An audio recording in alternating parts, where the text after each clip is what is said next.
नमस्कार छात्रों। पिछले लेक्चर में हम नॉर्मल डेविएशन से रिलेटेड कंडीशन और ग्राफ को देख चुके थे।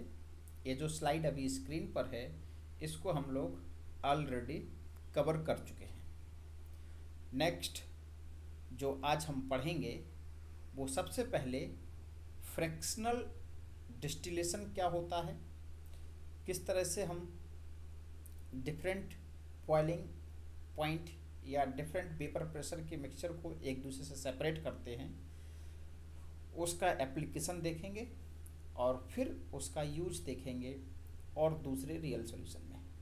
तो हम लोग नॉर्मल डेविएशन रियल सॉल्यूशन को लास्ट क्लास में देख चुके थे। फिर भी स्टार्ट करने से पहले हम उसका कुछ बेसिक देख लेते हैं जो हम लोग लास्ट लेक्चर में पढ़ रखे थे। तो अभी आप ये देखेंगे कि ये प्रेशर कंपोजिशन ग्राफ है और इधर हम लोग बॉइलिंग पॉइंट और कंपोजिशन डायग्राम बनाकर रखे हुए हैं। हमें ये पता है कि जिस भी लिक्विड का वेपर प्रेशर हाई होता है वो इजीली एटमॉस्फेरिक प्रेशर को अचीव कर सकता है कम टेम्परेचर पर भी, इसलिए उसका बॉइलिंग पॉइंट कम होता है। कहने का मतलब है जिस भी कंपोनेंट का वेपर प्रेशर सॉल्यूशन में हाई है उस कंपोनेंट का बॉइलिंग पॉइंट उस सॉल्यूशन में कम होगा। तो अगर यहाँ पर आप देखें तो बी का वेपर प्रेशर ए के वेपर प्रेशर से ज़्यादा है, लेकिन जब हम बॉइलिंग पॉइंट और कंपोजिशन वाले ग्राफ में आते हैं तो हम देखते हैं उसी बी का बॉइलिंग पॉइंट अब क्या हो गया है, कम हो गया। वेपर प्रेशर बी का ज़्यादा था इसलिए बी का बॉइलिंग पॉइंट कम हो गया, और पी ए का वेपर प्रेशर कम था इसलिए ए का बॉइलिंग पॉइंट ज़्यादा हो गया है। अब हमें ये देखना है कि चीज़ों को 1 मिनट मोबाइल एरोप्लेन मोड पर कर देते हैं जिससे कोई अवरोध ना हो। अब देखिए, जब हमें ये पता चल गया कि पी का बॉइलिंग वेपर प्रेशर ज़्यादा है इसलिए पीबी का बॉइलिंग पॉइंट कम हो गया, और ए का वेपर प्रेशर कम था इसलिए ए का बॉइलिंग पॉइंट ज़्यादा है। अब ये देखना है कि सपोज करिए कि मैं किसी मिक्सचर को एज्यूम करता हूँ। कोई मिक्सचर मैंने एज्यूम किया और इसमें ए और बी दोनों हैं। कंडीशन के अकॉर्डिंग बी का वेपर प्रेशर ज़्यादा है, तो हमने यहाँ पर एक लिक्विड ले रखा है। इस लिक्विड को हमने एक कांस्टेंट टेम्परेचर T1 पर हीट किया। तो अब आप बताइए कि कुछ देर इस सॉल्यूशन को हीट करने के बाद क्या इसका कंपोजिशन जैसा कि पहले था वैसा ही रहेगा। यद्यपि ये हम जानते हैं कि ए और बी दोनों वोलेटाइल हैं, हीट करने पर दोनों की वेपर निकलेंगी, लेकिन वेपर किसकी ज़्यादा निकलेगी? वेपर ज़्यादा निकलेगी बी की। क्यों? क्योंकि बी जो है वो ज़्यादा वोलेटाइल है ए के कंपैरिजन में। इसलिए कुछ समय बाद हमारे पास जो भी कंपोजिशन होगा उसमें से बी का अमाउंट ज़्यादा निकल चुका है। अर्थात कहने का मतलब है अब वो सॉल्यूशन का कंपोजिशन चेंज हो गया, और वो जो पॉइंट अब यहाँ पर था, अब यहाँ पे जो भी सॉल्यूशन में कंपोजिशन रहा हो ए और बी का, लेकिन T1 टेम्परेचर में कुछ देर हीट करने के बाद अब बी का अमाउंट इस सॉल्यूशन में कम हो गया है, इसलिए ए का कंपोजिशन इंक्रीज कर जाएगा और ये पॉइंट अब यहाँ शिफ्ट होकर इधर आ जाएगा ऊपर की तरफ। और जब ये पॉइंट ऊपर की तरफ शिफ्ट कर जाएगा तो इसको थोड़ा सा और एनलार्ज कर लेते हैं जिससे चीज़ें की और अच्छे से समझ सकते हैं। इधर देखिए, इस पॉइंट को पर अगर हम के सॉल्यूशन को कुछ देर हीट करते हैं, सपोज करिए यहाँ पर जो भी पॉइंट था वहाँ का जो बॉइलिंग पॉइंट था वो आपका क्या था? T1। लेकिन T1 टेम्परेचर पर थोड़ी देर सॉल्यूशन को हमने हीट किया। हीट करने पर ए और बी इस सॉल्यूशन से वेपर की फॉर्म में निकलने लगे। थोड़ी देर बाद हमने पाया कि जो सॉल्यूशन है उसका कंपोजिशन अब चेंज हो गया। अब वो XA और XB जो यहाँ था वो उतना नहीं रह गया, वो चेंज हो गया। वो चेंज हुआ भी कैसे? अब उसमें A का अमाउंट बढ़ गया और B का अमाउंट कम है, तो अब ये जो डॉट था वो इस तरफ शिफ्ट हो जाएगा कहीं, और जब इस तरफ शिफ्ट हुआ तब आप देख सकते हैं कि अब यहाँ पर जो सॉल्यूशन आएंगे, अब XA और XB यहाँ पर नए मिलेंगे, और जो नए XA और XB होंगे वो प्योर A की तरफ मूव कर रहे हैं, इसलिए A का अमाउंट इंक्रीज करेगा। अब हमें टेम्परेचर और इंक्रीज करना पड़ेगा। बॉइलिंग पॉइंट को अचीव करने के लिए टेम्परेचर और इंक्रीज करना पड़ेगा, और वो टेम्परेचर अब हो जाएगा T2। फिर हम उस T2 टेम्परेचर पर फिर हीट करेंगे, फिर पॉइंट ऐसे मूव करता जाएगा। एक टाइम ऐसा आएगा कि मूव करते करते करते हमें प्योर ये मिल जाएगा। ठीक है, तो हम किसी भी सॉल्यूशन को जब हीट करते हैं तो हम देख लेते हैं कि किस कंपोनेंट की वोलेटाइलिटी ज़्यादा है। जो ज़्यादा वोलेटाइल होगा वो वेपर के फॉर्म में ज़्यादा निकलेगा, तो कंपोजिशन में जो लिक्विड का कंपोजिशन है वो चेंज करेगा। और इस तरह के सॉल्यूशन जो कि नॉर्मल डेविएशन फॉलो करते हैं, उनका बॉइलिंग पॉइंट कॉन्स्टेंटली चेंज करता है। या तो वो कॉन्स्टेंटली इंक्रीज करेगा जैसा कि यहाँ पे हो रहा है, या वो कॉन्स्टेंटली डिक्रीज करेगा। तो नॉर्मल डेविएशन रियल सॉल्यूशन में जो बॉइलिंग पॉइंट होता है वो कांस्टेंट नहीं होता, लेकिन कांस्टेंटली इंक्रीज और डिक्रीज कर सकता है। ठीक है, अब अगर हम कहें कि हमने जो भी सॉल्यूशन बॉयल कर रहे थे उसको कंडेंस करना चाहते हैं। कंडेंस कहने का मतलब है हमने जो सॉल्यूशन लिया था, हम उस सॉल्यूशन की वेपर को बर्बाद नहीं होने दे रहे हैं, हम उस वेपर को एक तरफ कलेक्ट करके कंडेंस कर ले रहे हैं। उससे जो वेपर से फिर से जो सॉल्यूशन आ रहा है उसको फिर हीट कर रहे हैं, इससे जो वेपर निकल रही हैं फिर उसको कंडेंस करके अगले कंटेनर में फिर हीट करते हैं, फिर जो वेपर निकलती है उसको अलग कंटेनर कर जाते हैं। इस तरह से हम वेपर को बार बार कंडेंस करते हैं, फिर हीट करते हैं, फिर जो वेपर बनती है उसको फिर कंडेंस करते हैं, फिर हीट करके फिर वेपर बनाते हैं, फिर कंडेंस करते हैं। कहने का मतलब इस पॉइंट पर जो अभी हम लोग पिछले टॉप ग्राफ में हमने एक जो पॉइंट एज्यूम किया था, उस पॉइंट से जो हम वेपर बना रहे थे, हम उन वेपर को बाहर नहीं निकलने दे रहे, हम उन वेपर को कलेक्ट करके कंडेंस कर ले रहे हैं। तो अब वेपर कर देखना है इस पॉइंट पर, तो वेपर जाने के लिए यहाँ आएंगे। अब कंडेंस करेंगे तो फिर से लिक्विड लाइन अचीव करेगी, फिर उसको हीट करेंगे, फिर कंडेंस करेंगे, फिर हीट करेंगे, और इस तरह से एक टाइम ऐसा आएगा कि हम प्योर टी पर पहुँच जाएंगे। इस तरह से इस मेथड को ही हम लोग फ्रैक्शनल क्रिस्टलाइजेशन बोलते हैं, और फ्रैक्शनल क्रिस्टलाइजेशन की हेल्प से हम लोग नॉर्मल डेविएशन शो करने वाली रियल सॉल्यूशन के मिक्सचर को सेपरेट कर सकते हैं। ठीक है, तो fractional distillation can be 100% implemented on our normal deviation real solution. जो फ्रैक्शनल डिस्टिलेशन की जो प्रोसेस है वो 100% कहाँ इम्प्लीमेंटेड होती है? वो ऐसे रियल सॉल्यूशन पर इम्प्लीमेंटेड होती है जो कि नॉर्मल डेविएशन को फॉलो करते हैं। ठीक है, इसका मतलब ये हुआ कि ना तो वो पॉजिटिव डेविएशन वाले में होगी और ना ही वो नेगेटिव डेविएशन वाले सॉल्यूशन में होगा। फ्रैक्शनल डिस्टिलेशन की जो प्रोसेस है वो 100% इम्प्लीमेंटेड होती है नॉर्मल डेविएशन रियल सॉल्यूशन।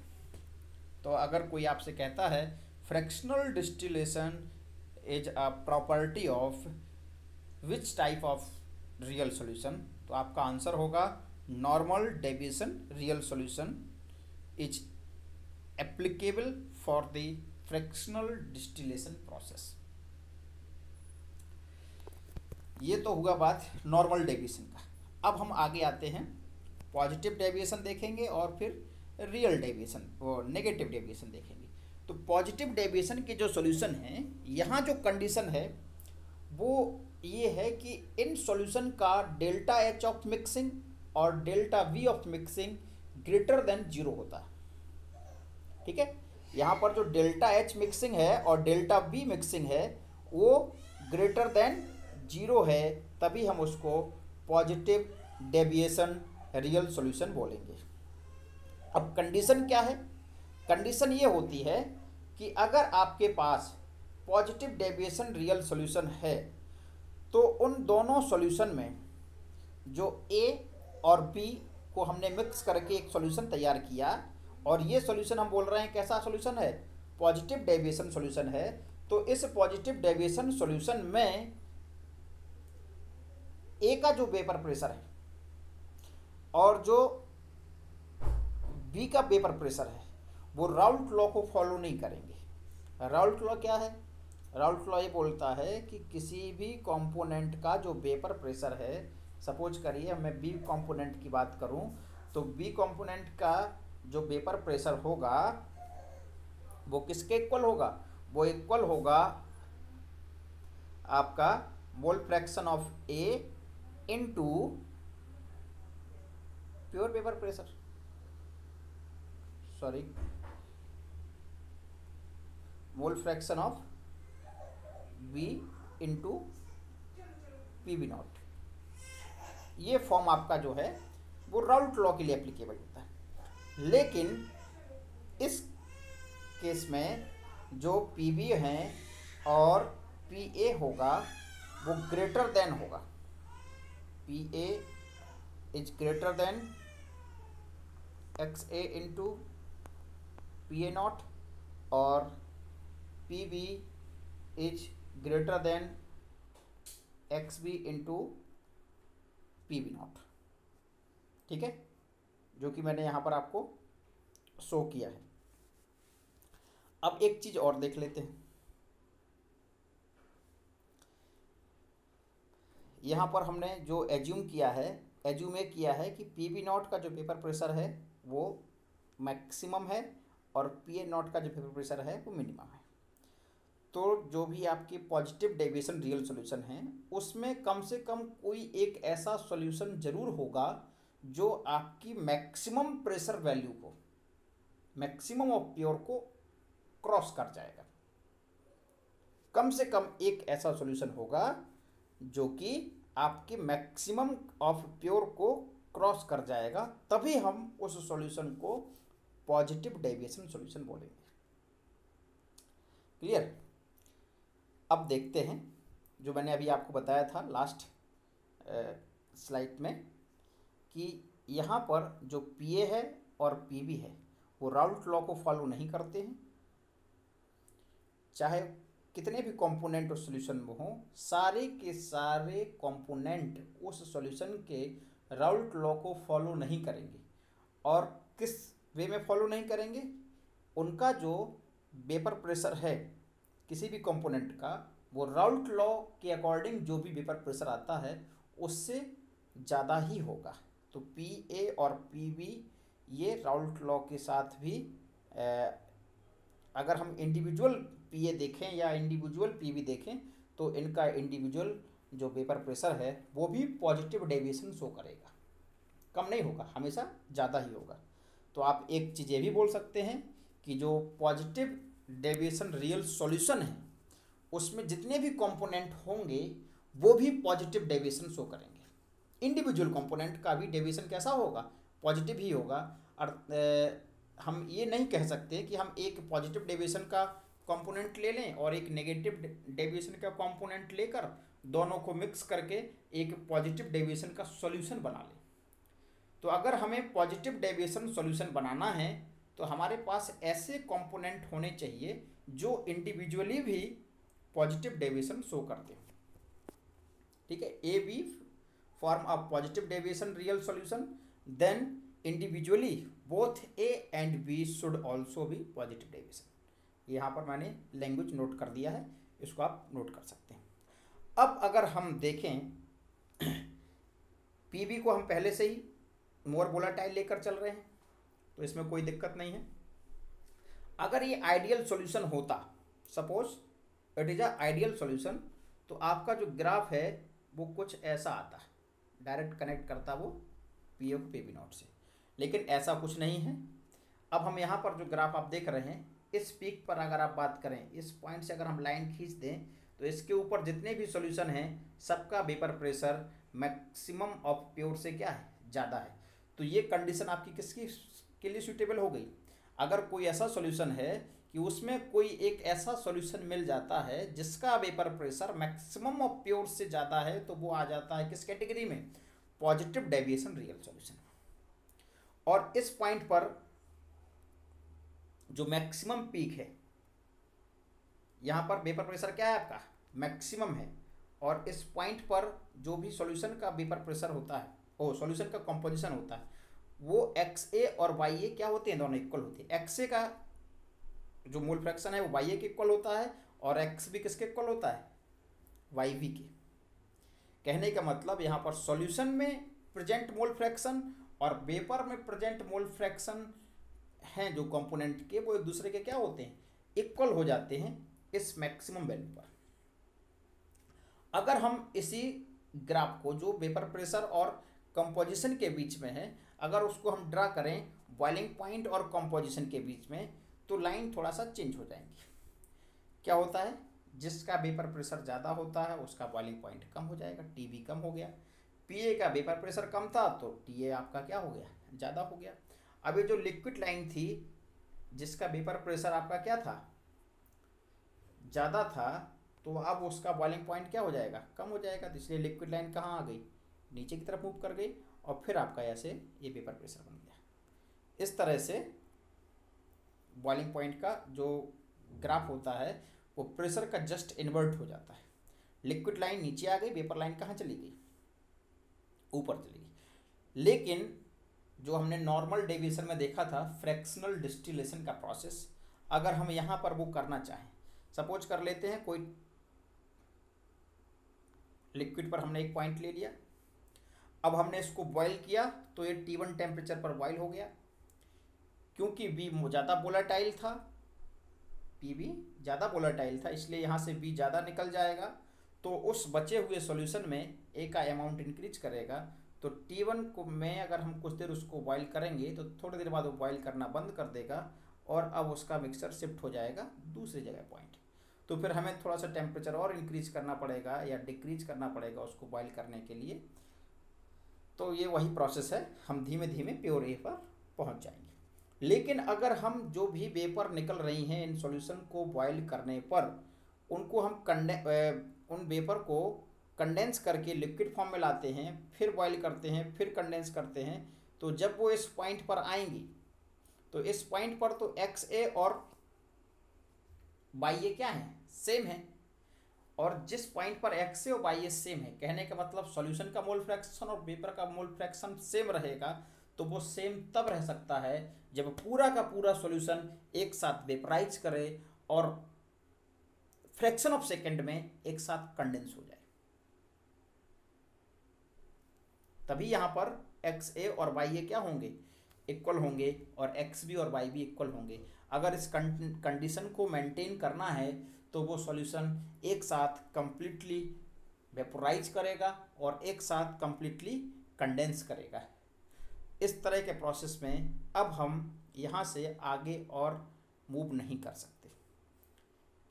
ठीक है, अब हम प्योर बी तक नहीं पहुँच पाएंगे, और जब हम प्योर बी तक नहीं पहुँच पाएंगे तो जो पॉजिटिव डेविएशन रियल सॉल्यूशन है वहाँ पर हम फ्रैक्शनल डिस्टिलेशन की प्रोसेस से कंपोनेंट्स को सेपरेट नहीं कर सकते,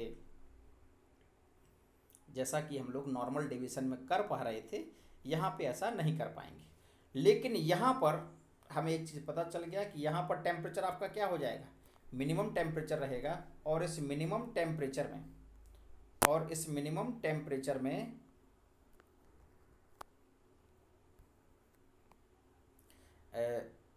जो कि कांस्टेंट मिनिमम टेम्परेचर है, तो इस कांस्टेंट मिनिमम टेम्परेचर को हम लोग बॉइलिंग पॉइंट भी बोल सकते हैं, और ऐसे मिक्सचर को हम लोग एजियोट्रॉपिक मिक्सचर बोलते हैं। ठीक है, कैसा मिक्सचर बोलते हैं? एजियोट्रॉपिक मिक्सचर बोलते हैं, जहाँ पर constant minimum boiling point mixer achieve कर चुका है, और ऐसा मिक्सर आपका क्या कहलाएगा, एजियोट्रॉपिक मिक्सर कहलाएगा।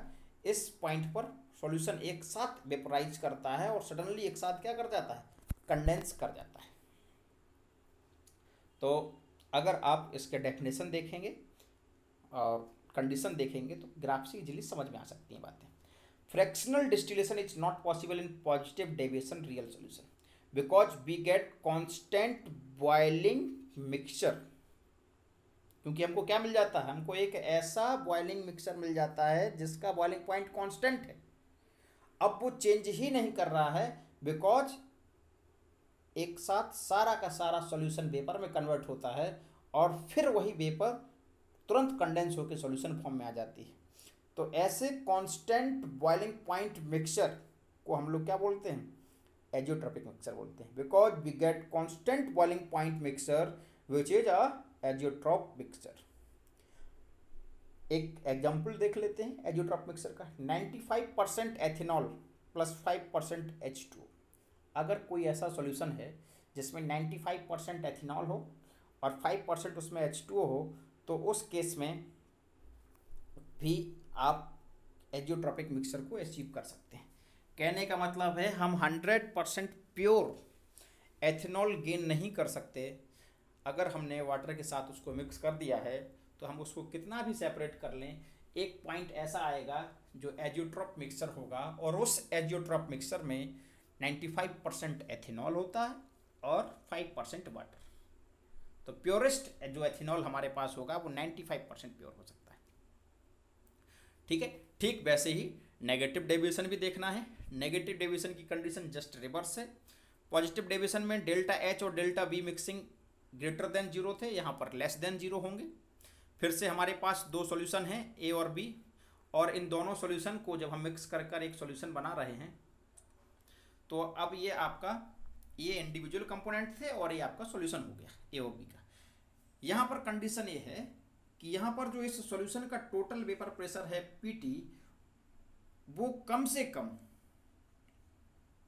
उसमें एक ऐसा सॉल्यूशन जरूर होगा जो मिनिमम ऑफ प्योर से कम हो। ठीक है, if A and B form negative deviation solution then individually both A and B should also be negative deviation. देखिए जैसे कि वहां पर क्या था कि वहां अगर ए और बी को मिलाने पर पॉजिटिव डेविएशन मिल रहा है तो इंडिविजुअली ए और बी भी पॉजिटिव डेविएशन शो करेंगे। ठीक ऐसा यहाँ पर भी है कि अगर ए और बी नेगेटिव डेविएशन शो करते हैं तो individually A and B should also be negative deviation. तो ए और बी को भी नेगेटिव डेविएशन शो करना ही पड़ेगा। यहां पर इसको शो किया गया है। अब पॉजिटिव डेविएशन में हमें कोई एक ऐसा सॉल्यूशन चाहिए था जो मैक्सिमम प्योर्स को एक्सीड करे, और नेगेटिव डेविएशन में हमें कोई ऐसा एक सॉल्यूशन कम से कम चाहिए है जो मिनिमम ऑफ प्योर से क्या हो, मैक्सिमम मिनिमम ऑफ प्योर से क्या हो, कम हो। तो ये एक ऐसा पॉइंट है यहाँ पर जो मिनिमम ऑफ प्योर से कम है, और इसका जस्ट अगर हम आप बॉइलिंग पॉइंट के साथ कॉम्पोजिशन के साथ प्रेशर देखेंगे तो वो जस्ट चेंज हो जाएगा। ठीक वैसे ही यहाँ पर भी अगर आप उसको ज़्यादा हीट करेंगे इस पॉइंट पर जब आप ज़्यादा उसको हीट करेंगे तो फिर से आपको यहाँ पर एक ऐसा कांस्टेंट बॉइलिंग पॉइंट मिक्सचर मिल जाएगा। लेकिन लास्ट केस में जो आपको कांस्टेंट बॉइलिंग पॉइंट मिक्सचर मिल रहा था वो मिनिमम था, यहाँ पर आपको maximum constant boiling point mixture मिलेगा, और इस मिक्सचर को भी आप एजियोट्रॉप मिक्सचर बोलेंगे। ध्यान रखेंगे कि हमको एजियोट्रॉप मिक्सचर पॉजिटिव डेविएशन में भी मिलता है, नेगेटिव डेविएशन में भी मिलता है, लेकिन पॉजिटिव डेविएशन में minimum constant boiling point mixture achieve होता है, एजियोट्रॉप मिक्सचर अचीव होता है, लेकिन नेगेटिव डेविएशन में हमको maximum boiling point mixture, maximum constant boiling point azeotrope mixture achieve होता है। ठीक है, ध्यान देने वाली बात यह है, एक बार अगर इसको समराइज किया जाए तो नेगेटिव डेविएशन में कम से कम जो कंडीशन है वो ये है कि वहाँ पर जो टोटल वेपर प्रेशर है वो मैक्सिमम ऑफ प्योर को एक्सीड ना करे और मिनिमम ऑफ प्योर से कम ना हो। मतलब कि हाई वाले से ज़्यादा ना हो और लो वाले से कम ना हो, उस केस में नॉर्मल डेविएशन है। लेकिन पॉजिटिव डेविएशन में कोई एक ऐसा सॉल्यूशन जरूर होना चाहिए जो मैक्सिमम ऑफ प्योर को क्रॉस कर जाए, और नेगेटिव डेविएशन में कोई एक ऐसा सॉल्यूशन जरूर होना चाहिए जो मिनिमम ऑफ प्योर से कम हो जाए। उस केस में आपका सॉल्यूशन क्या होगा? नेगेटिव डेविएशन होगा। पॉजिटिव डेविएशन में और नेगेटिव डेविएशन में फ्रैक्शनल क्रिस्टलाइजेशन पॉसिबल नहीं है, क्योंकि वो एक constant boiling point mixture achieve कर लेते हैं। इस कांस्टेंट बॉइलिंग पॉइंट मिक्सचर को हम लोग एजियोट्रॉप मिक्सचर बोलते हैं। पॉजिटिव डेविएशन में ये एजियोट्रॉप मिक्सचर में minimum constant boiling point achieve होता है और नेगेटिव डेविएशन में maximum constant boiling point mixture achieve होते हैं। इस तरह से ये आज जो आपका है वो real solution with graph completely finish कर दिया गया है। नेक्स्ट लेक्चर से हम लोग कॉलिगेटिव प्रॉपर्टी को स्टार्ट करेंगे, जो कि इस टॉपिक की जान है। लेकिन ये कुछ ऐसे टॉपिक थे जो जनरली ध्यान नहीं दिए जाते हैं, लेकिन बेसिकली जितने भी आपके कॉम्पिटिटिव एग्जाम होते हैं वो इन्हीं सब से ज़्यादा क्वेश्चन पिक करते हैं, इन्हीं सब टॉपिक्स से, क्योंकि ये सब टॉपिक ग्राफ रिलेटेड हैं। कई ऐसी टिपिकल चीज़ें हैं जो हमको बुक से देखकर इसमें समझ में नहीं आती हैं।